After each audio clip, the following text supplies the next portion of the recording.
भारताच्या दौऱ्यावर आलेले ऑस्ट्रेलियाचे उपपंतप्रधान रिचर्ड मार्स आणि संरक्षण मंत्री राजनाथ सिंग यांच्यात महत्त्वपूर्ण द्विपक्षीय बैठक।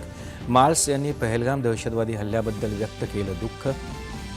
दहशतवादाविरोधात शून्य सहिष्णुतेचा आणि एकजुटीनं लढा देण्याचा भारताचा संदेश जगभरात पोहोचवण्यासाठी गेलेल्या सर्वपक्षीय शिष्टमंडळाचे दौरे अंतिम टप्प्यात। दक्षिण कोरियाचे नवे राष्ट्राध्यक्ष म्हणून ली जे म्यूंग यांची निवड। दक्षिण कोरियात गेल्या अनेक दिवसांपासून असलेली अस्थिरता नष्ट होऊन स्थैर्य येण्याची अपेक्षा। प्रधानमंत्री ग्रामीण आवास योजनेअंतर्गत केंद्र सरकारकडून राज्याला 10,29,957 अतिरिक्त घरांची मंजुरी।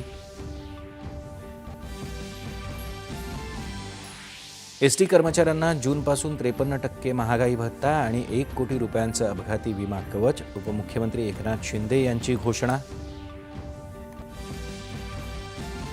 IPL क्रिकेट स्पर्धेत रॉयल चॅलेंजर्स बंगळुरूनं पंजाब किंग्सचा पराभव करून पटकावलं जेतेपद। स्पर्धेच्या 18 वर्षांच्या इतिहासातलं बंगळुरूचं हे पहिलंच विजेतेपद।